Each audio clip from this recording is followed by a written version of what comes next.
Everybody, this is G Mr. Drew, here to welcome you to another episode of the Glowczewski Experience. I believe this is going to be episode 228. I can't remember if I updated the episode or not. Either way, uh, yeah, we're going to start a new character portrait on this one. Just going to keep trucking through and actually working on one that I liked, man. I did a bunch of different looks for this guy, for this character, and when I threw the hoodie on him, I was like, "Oh shit! Like this is something that goes somewhere." And yeah, it came way late into all the photo bashing and things that I was doing. So it'll definitely be something I want to look into. Just like after I did this series of portraits. Let me adjust this camera. There we go.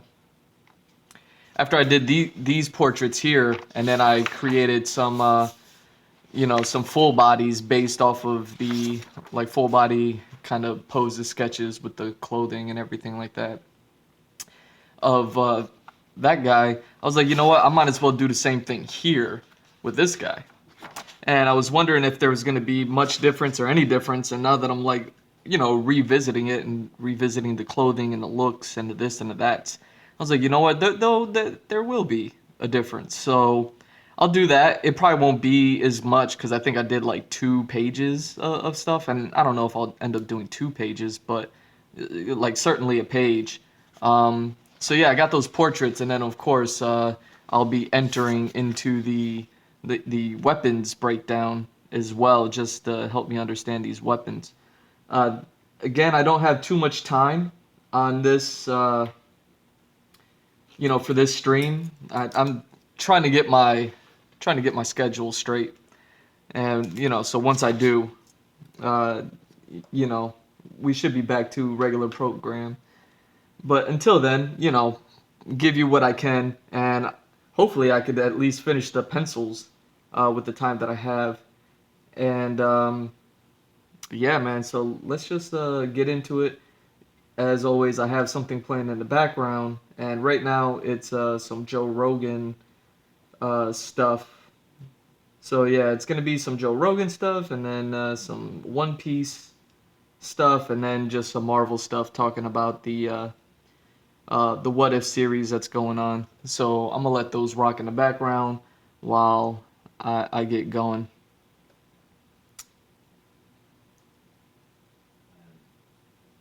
But I don't know what lesson to draw from that, except that we should never go on in the first place. That's the only sort of solid set of arguments you can have. Talking about Afghanistan. And then why that place? Some people that argue is all about oil and all those kinds of things. And minerals, all sorts of natural resources, right? Natural gas. Like Afghanistan it's a rich suppository of lithium, I believe, too, right? Yeah, natural. But then what about Iraq? Like, what does that have to do with anything? And so you start questioning the whole operation, the whole process of making decisions about foreign policy and military conflicts. What lesson do you draw from that when there's places like North Korea, when there's many people in Africa suffering, there's many regimes that are abusing its people there. Then there's people that criticize Russia for certain things in terms of from an authoritarian regime perspective, and then the big one is China. And what do you do about that? And then, I do find the libertarian argument here the most sophisticated and convincing is we should stay out of other people's business until we have a really clear, good plan. And, the majority of Americans, given the transparent communication of what's going on and what we're going to do, majority of Americans are behind this plan. Otherwise, stay out of it. Unless you have, when you have like something like a Nazi Germany, where there's obvious atrocities happening, where there's an obvious war on the horizon, then that's different. But well, if that's the case, then why aren't we invading North Korea? If Wyoming Park and all these different people that have escaped from North Korea are telling the truth, there's a Holocaust going on there right now. I mean, they're literally starving their people. They're putting their people in concentration camps. they're having children born in concentration camps for the crimes of their grandparents. And their children will also be born in these camps, in these prison camps. They're starving their people. They execute them for, almost no reason. They do whatever they want to them. They have full and total, complete control over them. Well, the dark answer, the reason is because there's no way to do anything about North Korea without also doing something about China. Yeah. And that's why we turn a blind eye to North Korea. Because, that's a war with North Korea or invasion of North Korea is an invasion of China. Watch the entire episode for free, only on Spotify. Damn. I love that he shortened that end cap to his videos. My flag stripes make a real original keyboard flag.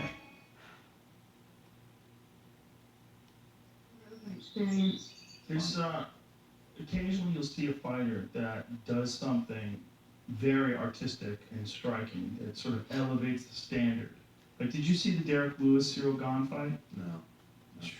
You need to see that. There's a knockout that Derek Lewis got a knockout, right? No, Cyril Gahn beat the shit out of him. Oh He shit. shut him out. He shut him out. Like, it was a shutout for, I think he stopped him in the third. But I mean, Cyril Gahn, who's 6'5", 247 pounds, moves like a 170 pounder. It's crazy. He's bouncing like Wonder Boy, like bouncing like this the entire fight, bouncing, throwing feints, like completely changed the standard of heavyweight striking. And I'm not exaggerating. I watched it 3 times. I watched it today, in fact. I watched it in the gym today while I was working out. So better than like Ngannou in terms of movement, in terms of he's like the best moving heavyweight. There's no question he is the best moving heavyweight I've ever seen. No question. Damn. The best moving. It doesn't mean that, like, this is the way he fights. Like, look at how he, like, every time Derek Lewis goes to set up to move towards him, Cyril Gahn is nowhere to be found. He lit Derek Lewis up, man. And every time Derek Lewis comes to him, like, look at that jab. I mean, his movement in terms of closing the distance is spectacular. Look at that front kick to the body. And I was severely impressed.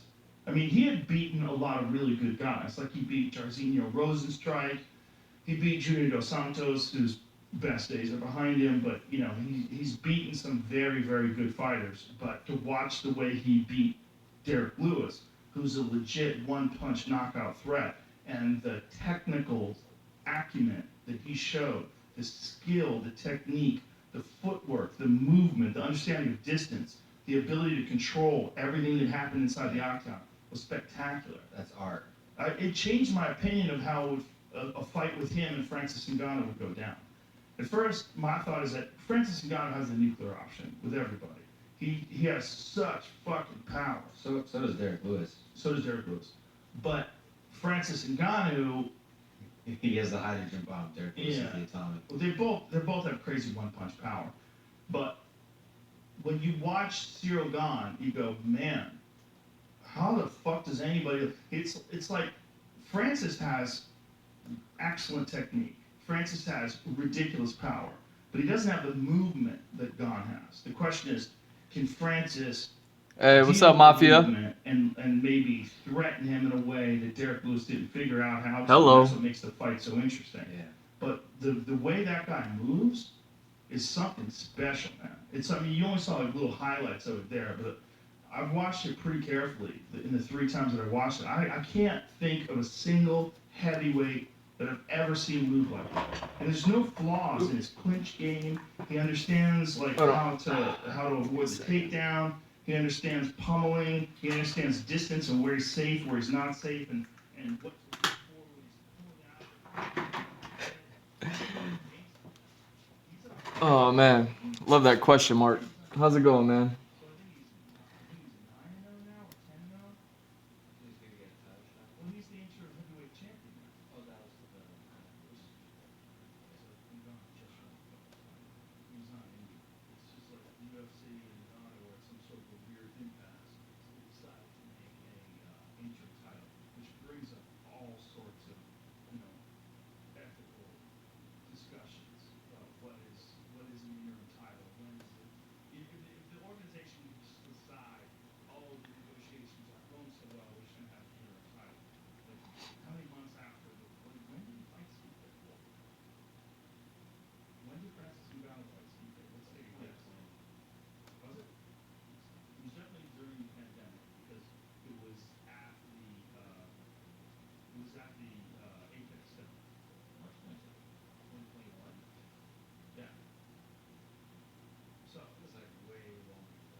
5 months ago. That's kind of crazy. You know, like how much time do you give a guy before, you know, he defends his title? The difference in boxing is so different. Boxers go in long stretch, and boxers enter into negotiations and negotiate. Like Caleb Plant and Canelo Alvarez, they've been dancing back and forth as to whether or not they're supposed to fight. The negotiations fall apart, and they come back together again, and now they're supposedly in negotiations again for November. You know, boxing is so different. Watch the entire episode for free only on Spotify.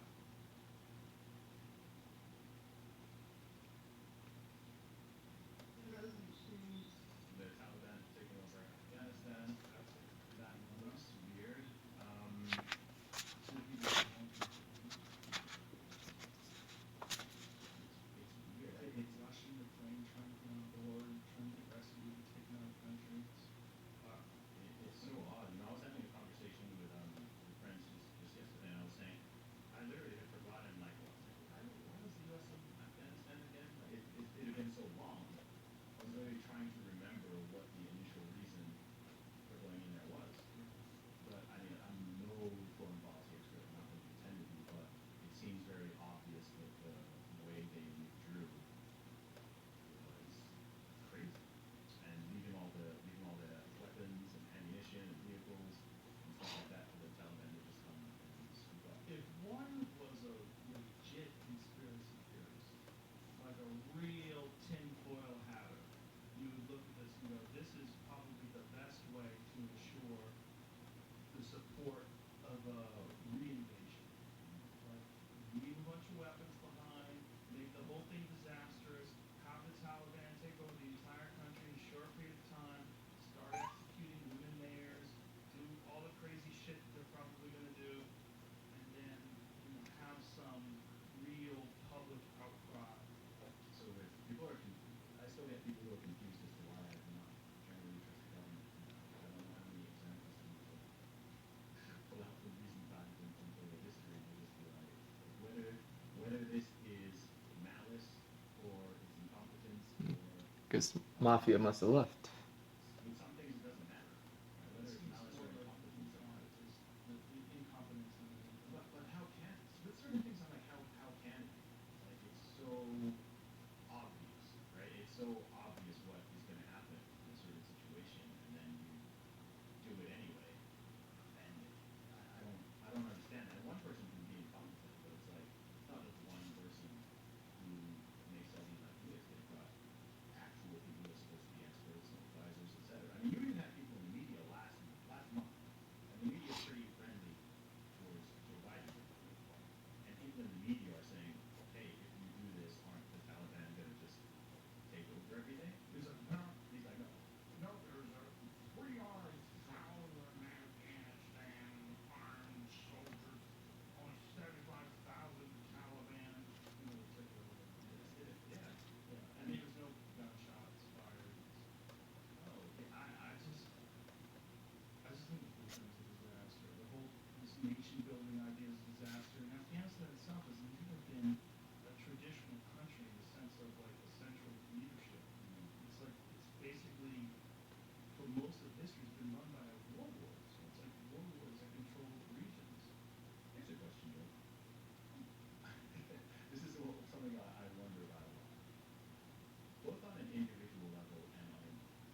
That was the number at one point in time, that 94% of the world's opium supply was from Afghanistan.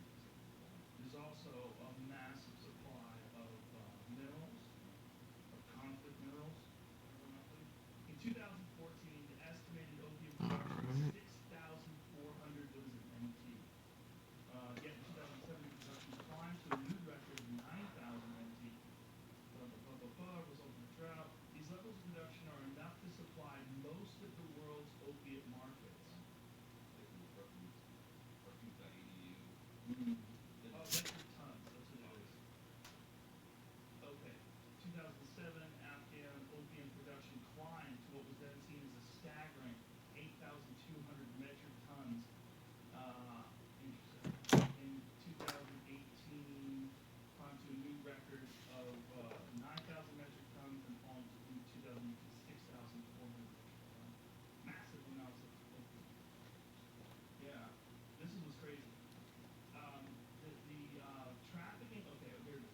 Estimated the gross value of the Afghan opium economy, including the cultivation of poppy, processing into heroin, and trafficking up to Afghan borders, to be between US 4.1 billion and 6.6 billion in 2017. Wow. So funny seeing those numbers there compared to like these trillions and trillions that we just keep Yeah. printing. Sounds like nothing. I don't even know how these numbers are just What is so that? safe. What We does can't that know. mean? It's just like zeros. It's also like, where is that money going? Like, if they're making that much money selling heroin, where is it going? Who's getting it? Who's selling it? Where's it going? How's it getting out of the country? Are you guys watching it? Watch the fields.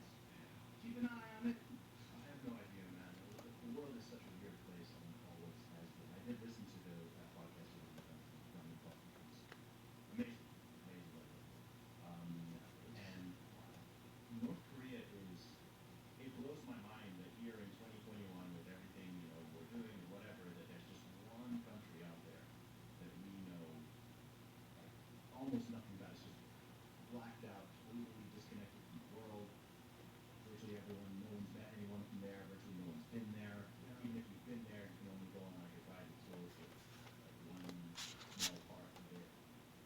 It amazes me that that's a thing. I always just think, how is that possible, given how interconnected we are? The chief saying is, if it wasn't for China's support, they wouldn't be able to survive a week. Yeah.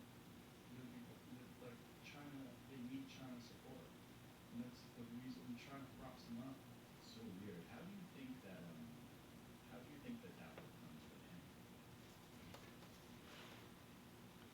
With the all-new Sunpass Pro, accepted on toll roads in 18 states, from Florida to Maine and west to Illinois. One single toll account, endless roads of possibility. Learn more at sunpass.com.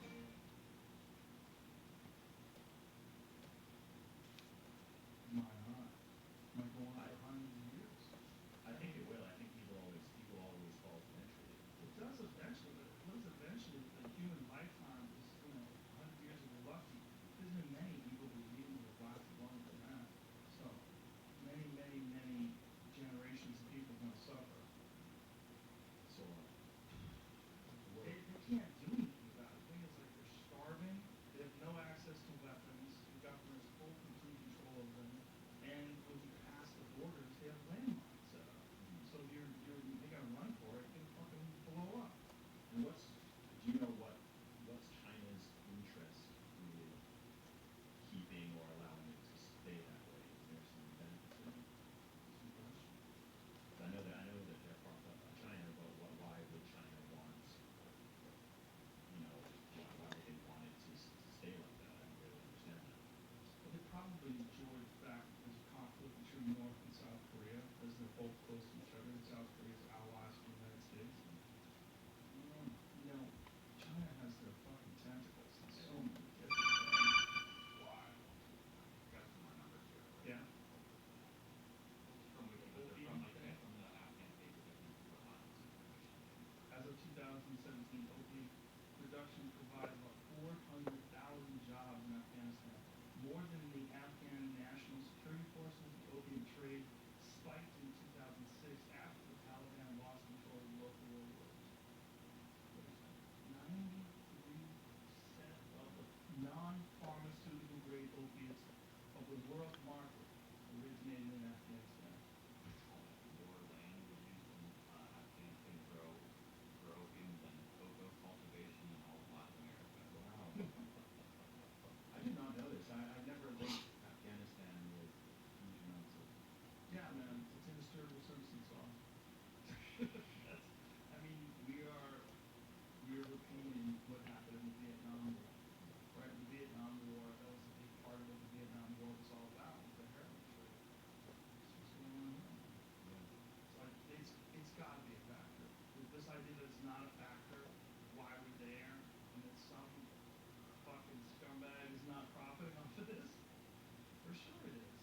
no way they're not.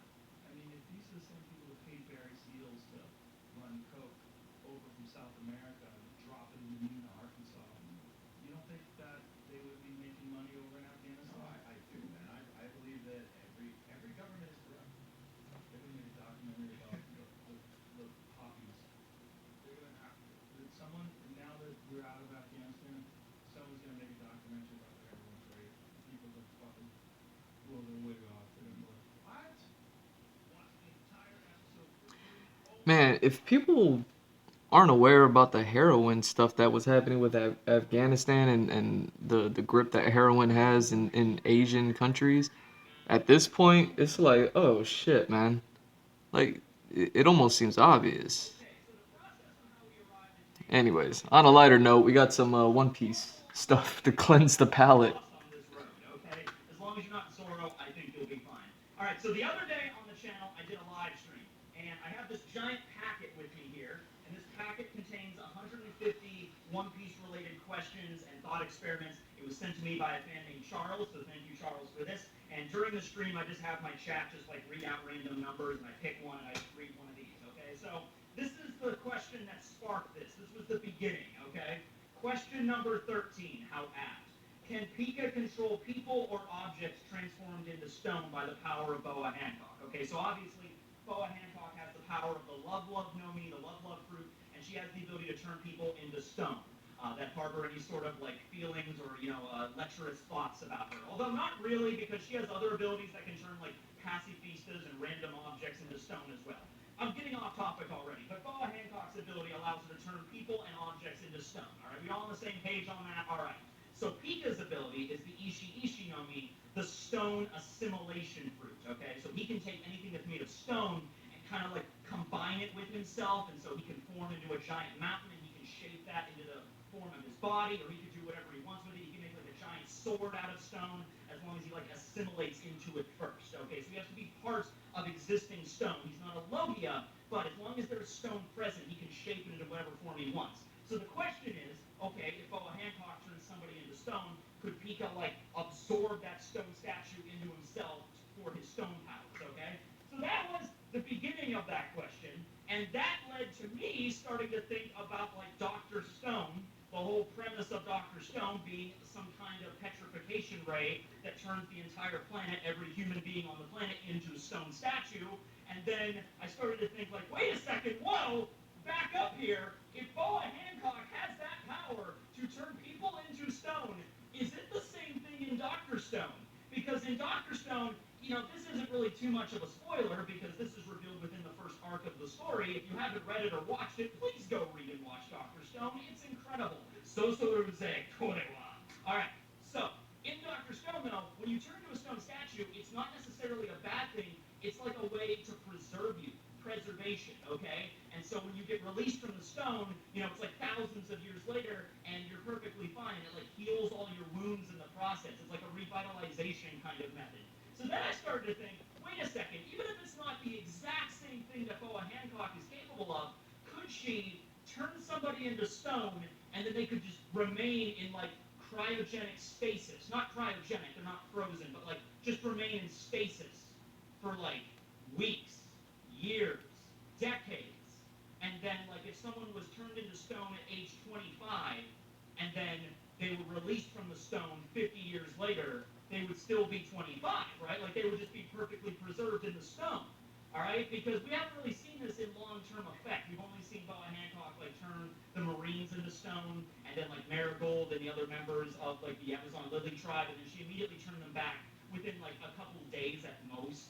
Like she turned the Marines on Momonga's ship into stone, and then she left, and she came back like a week later, and she unstoned them, as it were. Okay, so that brings up questions. Okay, so we're not even through the rest of this. Okay, so I arrived at that conclusion, and I'm like, all right, I'm gonna make a whole video about that. But wait, there's more.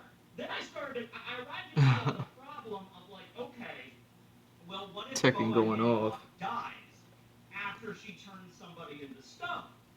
Is it going to be a case where they stay stone, or they immediately turn back into humans because the user of the devil fruit died? And then that arrived me at the final point in the purpose of this video, devil fruit powers after death. post-death devil fruit abilities, like post-Nen in Hunter x Hunter or whatever, okay? And you might just say, like, when a devil fruit user dies, all of the effects of their ability disappear. But there's some The cases in the islands and story shit. where that is clearly not the case, and there's some cases where it is. So some of the most obvious ones on, like, if the user dies, the effect of the ability ends right there. So you have Sugar's Hobby no Mi, right? So Sugar has the ability to turn people and things into toys, and she can make contract with the toys, and the toys can do whatever she orders, okay? Now, in the story, the way that they nullified that ability was knocking Sugar out, okay? But I would assume that if the ability would end if you get knocked unconscious, it would also end if you died as well.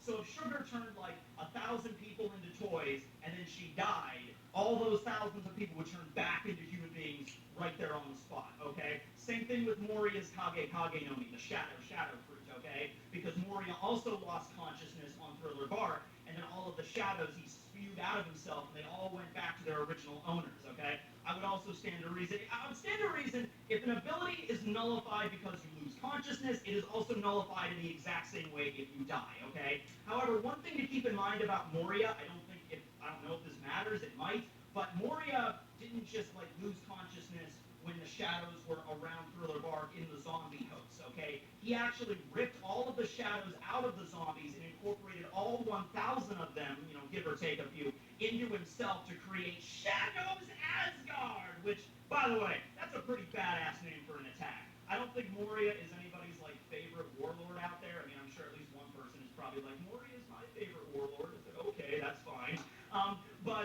The fact is he's really not that cool. But Shadows Asgard, that was a cool move, okay? Well, anyway, he took all these shadows into himself, and then Luffy knocked him out, and then he had his stomach pumped with the giant pillar that fell on top of him. He lost consciousness, and he was kind of like fading in and out, even as the master of shadows. That was a lot to take in. And then he lost consciousness, and he vomited out all of the shadows, and they all went back to their original owners, no matter how far away on the other side of the planet they were. Okay, that's what happened. Okay, so the question is, if Moria just lost consciousness, when he was just in his normal body, he didn't like rip the shadows out of like zombie Lola or whatever. If he just went unconscious that way, or if he died, would the shadows go back to their original owners, or would they just stay in the zombies?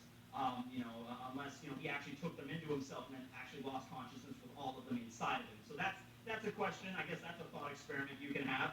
And then, of course, we have probably the best example of all of this of a character that actually did die, because that doesn't happen super often in One Piece, but a character that did die, that did have a devil fruit with an active effect, and it was expressly shown in the story as soon as they were dead, the effect ended right there. And that is, of course, Corazon, or Doflamingo's younger brother, Don Quixote Rocinante, okay? Because he had the Con fruit, the ability to, like, turn off sound or, like, sound absorption, no sound can enter a certain area.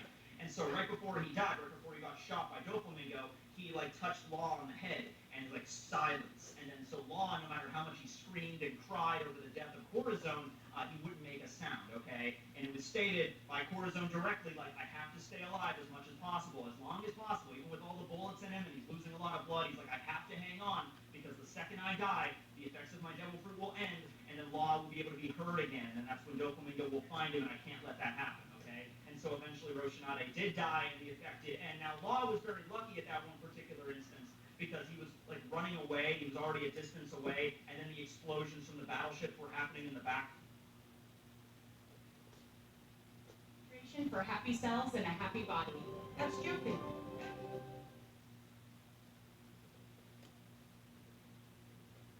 Was like bombarding Doflamingo's ship.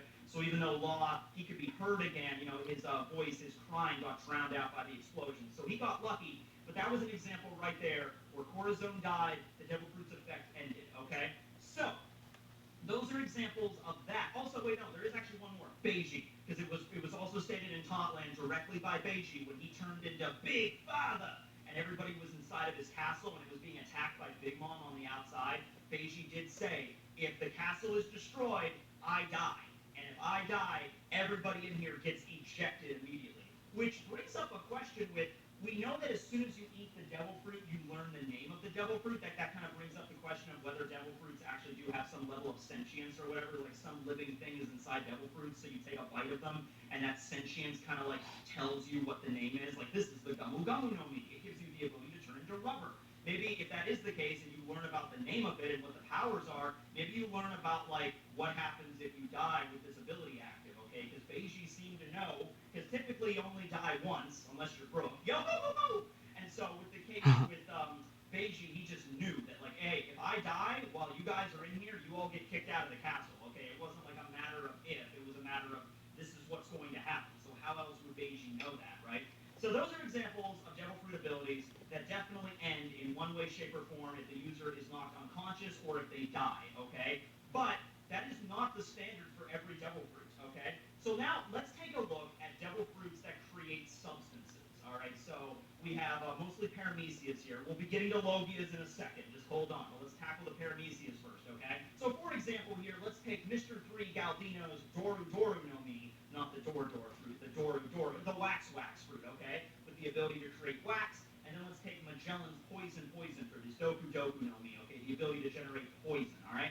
So with Mr. 3 Galdino, he's working for Buggy right now. So let's say Buggy, it's his birthday under the big top, and Mr. 3 is going to make him a birthday cake, and he makes like this giant wax candle to go on the birthday cake. But at the same time, he's about to put the wax candle on top of the birthday cake. He slips on some of the frosting, falls down, and he dies. All right, it's like, well, that's the end of Mr. 3 right there. Now, what happens to the giant wax candle he created? He already created it. He already molded it. Does the wax candle just disappear? Because it didn't exist until he created it with his devil fruit abilities, okay? You know, that wasn't like regular wax that he grabbed and molded or whatever. No, that was wax created out of his own body with his devil fruit ability, and now he's dead, and the Doro Doro no Mi leaves his body and goes and migrates to a new fruit. Does that wax candle just stay there, or does it blip out of existence?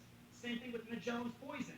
So Magellan creates a bunch of poison, and he attacks Blackbeard with it. Let's say Blackbeard were to get lucky. Let's say the same time that Magellan fired the Hydra at Blackbeard, Blackbeard, used his Yami Yami no Mi, or, Van Auger took a shot at him or whatever, and hit Magellan right in the face, and he's dead, okay? He died right there, okay? Just perfect shot. He got a crit, okay?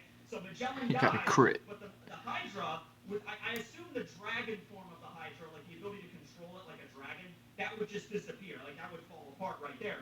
But if, Blackbeard and everybody got washed over with the poison, would the poison just vanish? Obviously, if you were already poisoned by Magellan, I don't think anything could save you there other than the actual antidote, okay? So if you got poisoned by Magellan and Magellan were to immediately die, it's not like the poison's going to be like it's going to disappear from your system. You're still poisoned. Or would it, though? That's the question, right?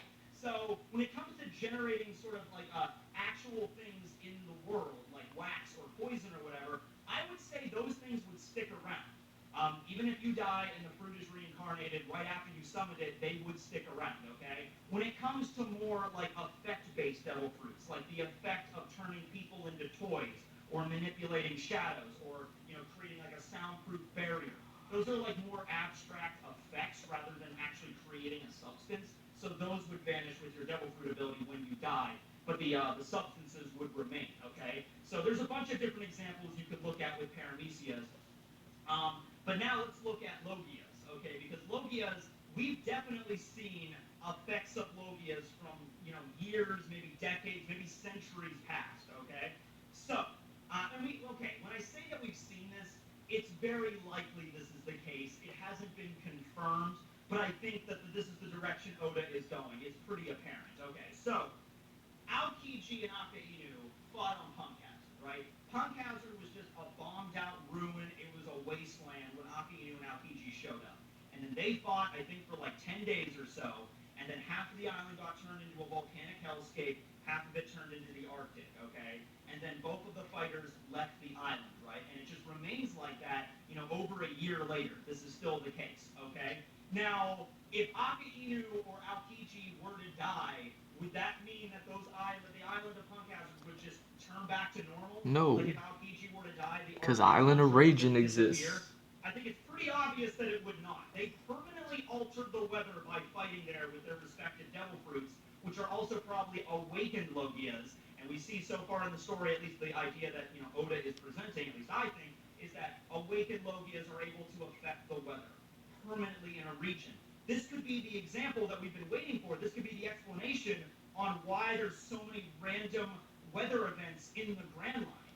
because back in the day there was a bunch of really strong Logias, and like 800 years ago somebody else had the Goro Goro no Mi, and then they died, and then a couple hundred years later somebody else had the Goro Goro no Mi, and then they died, all the way up until you get to Eneru. So Raijin Island, I've said this before, definitely. Raijin Island, the reason why it's constantly bombarded with lightning rain could just be a weird weather pattern in the Grand Line, or it could be a previous user of the Goro Goro no Mi that awakened the power like 300 years ago, and it's constantly being affected by this, okay? Punk Hazard is always going to look like this now, unless some other Devil Fruit user gets involved, some other Awakened Logia, and nullifies the ability. Maybe Akainu or Aokiji, if they really wanted to, maybe they could go back to Punk Hazard and like somehow absorb the elements back into themselves to cancel it out. Maybe they could do that. I don't see any reason why they would. They don't really care. It's just for all they knew, it was just a wasteland, just a deserted island. That's why they fought there, right? But maybe they might be able to do that. But unless some other Devil Fruit user gets involved, Punk Hazard will always look like this, probably for hundreds and hundreds of years. Maybe eventually the power would wear off. Maybe it might take thousands of years or 10,000s of years, but eventually the power would weaken and it would no longer, exhibit that trait. Like eventually the snow would melt, the volcano. Yo, Kickstand. But that would take a really, really long time. Yeah, it's One Piece stuff, man. Now, this is kind of a permanent thing. What's happening, yo? For all intents and purposes, right? So in that case, Yeah, it's Tekking 101. One Piece aficionado. He talking about what happens with devil fruits after the users pass away. Because sometimes powers go away and then sometimes they don't. So with the Ito no Mi, he was able to turn the surrounding houses and the streets of Dressrosa into string. And then the same thing. So he's just talking about that. Turn things into mochi, all right? So if Doflamingo turns a house into string, and then Doflamingo were to die right after that, would the house turn back into normal, or would it stay string? That's where we start getting into questions, okay? Because it's not a normal Devil Fruit ability at that point, it's an awakening Devil Fruit ability. It might permanently be altered in that form. It might be permanently altered in that form, because at that point, unless Doflamingo himself actively decides to turn it off, it might just stay string. Same thing with Katakuri's Mochi, okay? Also, Yeah, I started watching them. I don't know how long ago, man. It's been so long. Like, I feel like I started watching him, and then I started reading the manga after that. Is it like Beijis, where they all just get ejected from the mirror world immediately? Where did they get ejected out from? Did they just get sucked into the nearest mirror when Brule dies and they just pop out wherever? Or do they just, once again, are they stuck in the mirror world and they cannot leave any? Yeah, I think because I used to watch him, and then he did like the chapter breakdowns and stuff. That after the Katakuri fight, where everyone was like getting all hype and stuff in the manga about the Katakuri fight before it happened in the anime. It was right after the Katakuri fight that I started reading the manga, so I'm like fairly new at it. But yeah, certainly watching his videos and other people's, like Flying Panda and Joy Boy and stuff like that. I started reading the manga, and now I'm like tagging along,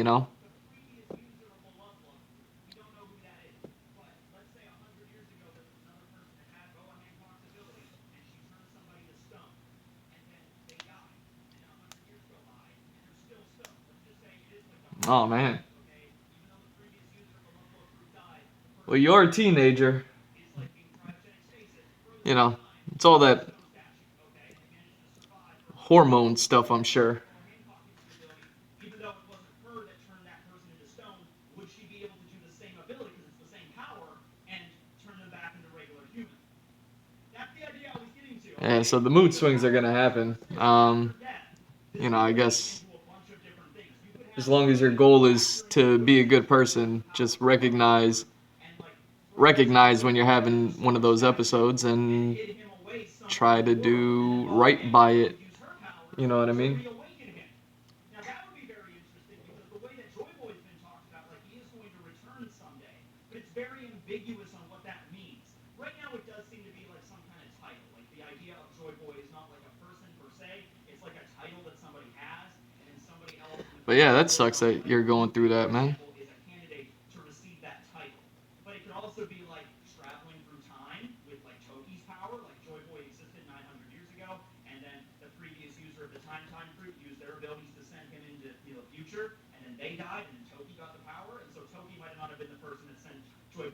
the only thing I can say is like do your best to not Or it could have been the frozen not hurt states anyone's where feelings or Michelle disrespect walked away people somewhere or in anything like Hawaii with a that laugh or tail hurt system, and that's anybody what Roger was laughing at. while you're going through an It was episode. bizarre. And when he said like, Joy Boy, I wish But I yeah, was on your side, that wasn't him just like we all get throwing a those. random name Joy Boy on a card name I or used whatever. to Like, for sure. Joy Boy, you're such a funny person. No, what if it was like the statue of Joy Boy and the statue of Poseidon in the like vault at Laptail, whatever it was, where they were at, and they were frozen by the previous user of the Love Lug fruit to remain there until the time comes. And like it has an inscription in a monoglyph or something like "Do not reawaken until this exact time." And it was before Roger was there, and obviously Roger didn't have access to the Love Lug fruit or anything like that. So that's maybe another reason why he said like, "Oh, well, looks like we can't do anything here, Rayleigh and Odin. We got here too early. What are you gonna do? Guess we'll just call it laugh tail, call it a day, disband the crew, right?" Maybe it was like the actual statue who Joy Boy was, right? That's very interesting. And the second coming of Joy Boy is literally that. Like, Boa Hancock will show up and use her abilities to nullify the power, and then It'd Joy be Boy bad to dies show your in emotions. frozen stone too. So you see how the road it winds. How do you arrive at certain conclusions? Oh my God. I have a few other questions to bring up here. The same basic premise, but this really does seem to be a thing where I would not say Oda is inconsistent. It's just the very nature of Devil Fruit's lends to unpredictability. Okay, yes, we have the different categories that fall, like, okay, logias or elements, zones or animals, paramecias or whatever. By the way, zones, oh yeah, that's another question I gotta bring up. Okay, what happens if Chopper dies? What happens if Chopper is in his brain point or his human point and he dies? You would assume he just turns back into a regular reindeer, right? But remember the time in Ennie's Lobby when he was in Monster Point and Frankie's like, okay, I guess so. I mean, because that'll you gotta nullify let it the out power. somehow, So man. it doesn't really nullify the Hopefully that's what you're when he doing all that art for. Chopper lost consciousness and he turned back not Cause into yeah, it's not good to keep it pent up he turned either. back into his brain point. You know, So after getting knocked into the water and it's getting what people get therapists, and he reverted from Monster Point. if you can't afford a therapist, you can afford a conversation, and you got to talk to people, If Chopper were to die, and that's where talking to people comes in. it's just a dead reindeer sitting on the ground. You just talk to somebody who Would that happen with any you could trust to be understanding. or would they remain in the form that they died in? Like if they managed to kill Kaido while he's a dragon, Like or I remember. slice off Kaido's dragon head. It's like no. I remember in my schools, they would have like a peer mediators or whatever, just people to talk to. I would talk to people all the time. I mean, it got me out of class, so that was cool. But I'd be lying if I said I didn't like recognize just how much I really needed to talk to those people. So yeah, man, you're gonna have to let it out. It's better than keeping it all pent up. That's for damn sure. So, and if you don't want to talk to people, start molding with that clay, man. Start drawing some more fake mons. Start doing all that stuff. You know what I mean? Whatever form that you were in at that point. Okay. So I think that's a case of it lasting after death. What else here? Kuma. All right, this is an interesting one. So Bartholomew Kuma has the power of the Paw Paw Fruiter. Okay. So what happens if Kuma sends somebody flying for 3 days and 3 nights, but then dies before that time period is up? So, for example, he sends Luffy to Amazon Lily from Sabaody Archipelago, right? Puck sends him flying away. And then what happens if he immediately dies? Something happens. He gets crushed by a meteor or something. I don't know. And then Kuma's dead. Like, let's say a day and a half into this. Would the bubble that was protecting Luffy just pop and then Luffy just falls into the ocean? Or would the effect of the fruit continue until... Well, all that energy is gonna go somewhere eventually. And I also started to think, like, Could be a good thing, could be a bad thing. It's gonna be all up to you. Obviously not the exact same thing, because Devil Fruit powers and Nen are very, very different power systems. But the premise in Hunter x Hunter is Nen does not always persist after death. Maybe just go for a run, go for a walk. Very negative emotions towards somebody, right? Get the energy out. Maybe somebody had an ability to curse another person, and then they die. Most people who don't exercise or things like that, you'd be surprised how much, you don't have to play a sport or anything like that. but just going for a walk, going for a run, something like that, the nen will persist. just for the sake of getting the energy out. Training and strength. Like if you do train with your devil fruit, you have it for All of a sudden you'd be like, oh, I don't have any bad emotions. I don't feel anything. Oh, that was silly to be feeling stuff. It won't disappear even after you die and the fruit is reincarnated, okay? I don't know if there is a method to permanently destroy a devil fruit as long as we're aware in the story so far. Vegapunk might have figured something out. But as far as Am I out of lead? your fruit gets reincarnated into a fruit. And Oh, even okay, if there the we go. fruit were to be physically destroyed, like Luffy were to die and the Gomu Gomu no Mi got reincarnated, somebody picks the Gomu Gomu no Mi and like throws it in an incinerator or something, or just completely destroys it.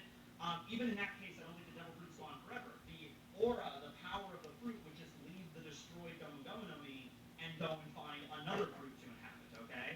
And so that's basically what I would assume would happen, okay? I don't think it's ever been really explained in the story of anybody actively trying to destroy a devil fruit, because these things, even if you don't want to eat them, they're still very, very valuable on the black market. And the Marines, even with the Aki no Mi, they were willing to pay 10 billion berries for this, okay? So, obviously destroying them probably not a good idea, but what would happen if you attempted to?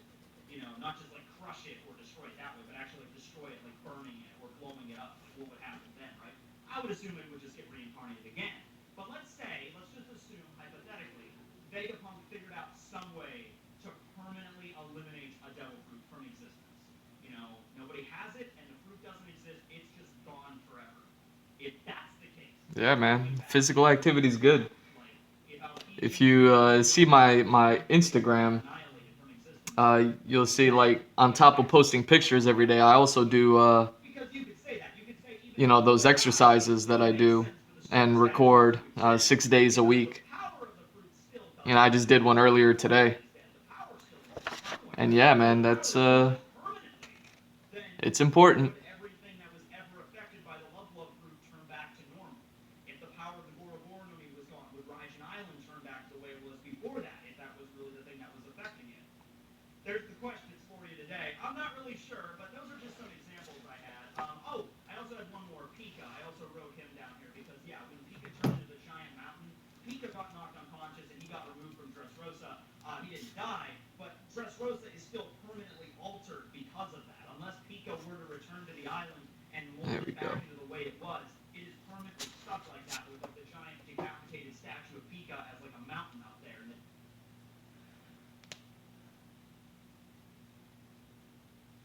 Yeah, I never really equate weight with health, You'll know when you're healthy because you'll be healthy. You'll feel healthy. You know what I mean? You'll know when you're not healthy because you'll feel unhealthy. I was, you know, maybe when I was younger, I'm trying to fix my armature. I feel it looks like it's about to fall off over here. But I'm about to end this stream anyways. But just on the end note, as far as like health and all that other stuff goes, I try to tell people not to worry about the weight so much, like stepping on scales and reading things.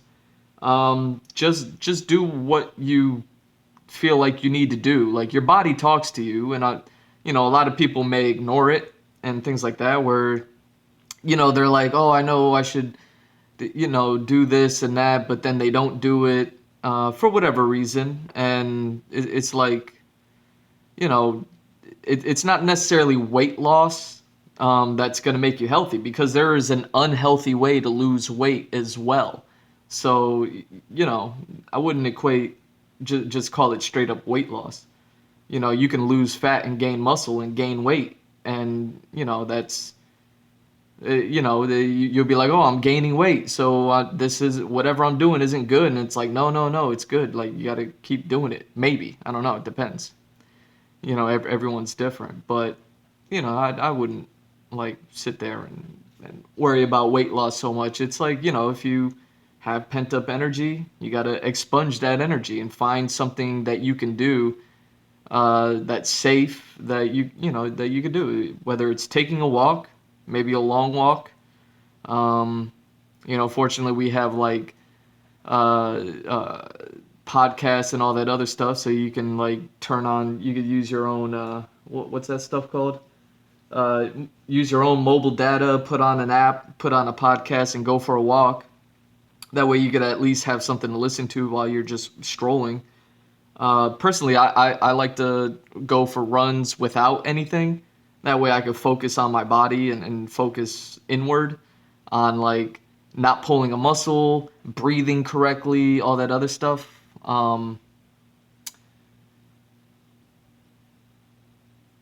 Better way to say is I got to eat healthier. I eat like trash. Yeah, that's half the battle, you know. Put it in simpler terms, and yeah, this isn't necessarily the end all be all simple way to put it. Is it's all about input and output. If input is eating and output is exercise, you have to have a balance of that. And again, just like I'm saying, how your body talks to you, and it'll, when you're being healthy and when you're being unhealthy, uh, um, or physically active and not physically active, and you're like, oh shit, I gotta go for a run. I haven't ran in a week, or some shit. Same thing with food. It's like, yeah, you can like something, but too much of anything is bad. But just too much of something, even if you like it, that's gonna be bad as well. And you know, everyone knows what they have to do. It's just up to them whether or not they're actually going to do it. And that's what separates, people who do live the healthy lifestyle to ones that don't. That's what I do. I eat healthy, I exercise, and I feel good. Um, can I be doing it better? Absolutely. Can I be eating better? Absolutely. That just means that I have an opportunity to grow. And could I be exercising more? Absolutely. Uh, but unfortunately, it's not all about just controlling your diet and exercising. I want to draw. I got to get that out as well. And I got to go to work because I got to pay bills. So I got to do that as well. And just like everybody else in the world. So, you immediately see, like, we all just got to do what we can, control what we can. So, yeah, you can control what you eat. Um, Figure out simple foods and simple meals that you can make.